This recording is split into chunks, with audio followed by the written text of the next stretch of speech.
भैया के कुछ मैसेजेस थे नुपुर शर्मा के बारे में, जो उन्होंने एक जनरल जैसे हम किसी को भी फॉरवर्ड करते हैं वैसे कुछ ग्रुप्स में उन्होंने वो ग्रुप में फॉरवर्ड किए थे।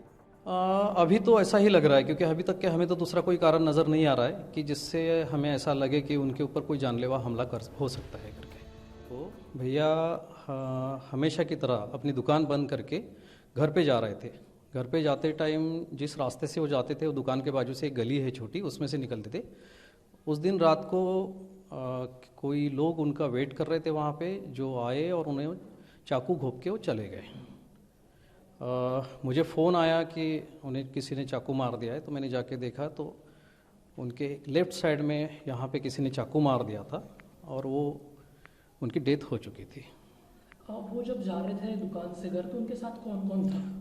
भैया जब निकले तो उनके पीछे ही उनका लड़का और बहू दूसरे व्हीकल पे थे। भैया टू व्हीलर पे थे सामने, और उनके पीछे ही एक 15-20 फीट पे उनका बेटा और उनकी बहू पीछे उनके चल रहे थे।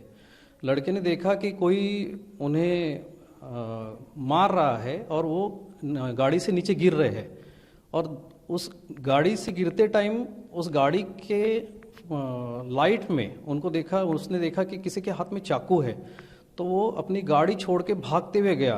तो दोनों बंदे भागे और अपने तीसरा एक बंदा जो गाड़ी लेके रेडी था वहाँ पे बैठे, और वो तीनों बंदे भाग गए। ये इस पूरी घटना के पीछे क्या कारण आपको लगता है? वैसे भैया का कभी किसी से दुश्मनी थी नहीं। अभी जहाँ तक कि हम जानते हैं, हमें तो हर कोई बोलता है कि उन्होंने कभी किसी से ऊंची आवाज़ में भी बात नहीं की। इसलिए हम समझ नहीं पा रहे कि इसके पीछे क्या हो सकता है। काफ़ी दिन हो चुके हैं, एक्चुअली 12 दिन हो चुके हैं, लेकिन पुलिस ने भी अभी तक के हमें कोई कारण नहीं बताया कि इसका कारण क्या हो सकता है। हमने पुलिस को पूछा था कि क्या ये लूटपाट का हो सकता है, कि तो उनका कहना था कि ये लूटपाट नहीं हो सकता, क्योंकि जनरली लूटपाट की घटना में शरीर पे घाव किए जाते हैं, सीधा नहीं काटा जाता है ऐसा। और या तो 302 में जनरली लूटपाट वाले लोग नहीं जाते हैं, ऐसा उन्होंने उस टाइम में हमें बताया था। इसमें कुछ व्हाट्सएप फॉरवर्ड का भी कुछ था? हाँ, भैया के कुछ मैसेजेस थे नुपुर शर्मा के बारे में, जो उन्होंने एक जनरल जैसे हम किसी को भी फॉरवर्ड करते हैं वैसे कुछ ग्रुप्स में उन्होंने वो ग्रुप में फॉरवर्ड किए थे। लेकिन अब इतने छोटे से 2-4 फॉरवर्ड से एकदम से जानलेवा हमला होना, ये अभी भी हम नहीं समझ पा रहे हैं। उन्होंने कुछ ग्रुप्स में फॉरवर्ड किए थे या व्यक्तिगत कुछ लोगों को? नहीं, उन्होंने ग्रुप्स में फॉरवर्ड किए थे। व्यक्तिगत रूप में उन्होंने कभी किसी को फॉरवर्ड नहीं किया था उसको। वो जो आपको लगता है कि ये सब मैसेज फॉरवर्ड करने की वजह से ये सब हुआ है? अभी तो ऐसा ही लग रहा है, क्योंकि अभी तक के हमें तो दूसरा कोई कारण नज़र नहीं आ रहा है कि जिससे हमें ऐसा लगे कि उनके ऊपर कोई जानलेवा हमला हो सकता है करके। हम लोगों ने बाकी सब चीज़ें जानने की कोशिश की थी कि पुलिस वालों ने हमें काफ़ी चीज़ें पूछी थी, क्या इनका कहीं पैसों का कुछ मामला था या कुछ ज़मीन को लेके था, और कुछ बाहर भी बातें चल रही थी, लेकिन ऐसा कुछ भी नहीं है।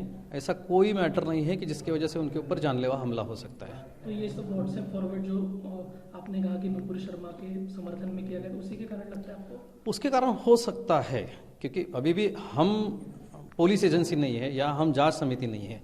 ये तो हमें पुलिस ही बता सकती है या जांच समिति बता सकती है कि ये इसी की वजह से हुआ है करके। अब इस पूरे मामले में एनआईए ने अपने हाथ में पूरा तपास ले लिया, क्या आपको उम्मीद है कि न्याय मिलेगा इससे? हमें बहुत ज़्यादा उम्मीद बढ़ चुकी है हमारी, क्योंकि अब एनआईए जैसी एजेंसी अगर इसमें आ चुकी है तो हमें पूरी आशा है कि भैया को न्याय मिलेगा और इसका सही कारण हमें बताया जाएगा कि किस वजह से उनकी हत्या हुई थी।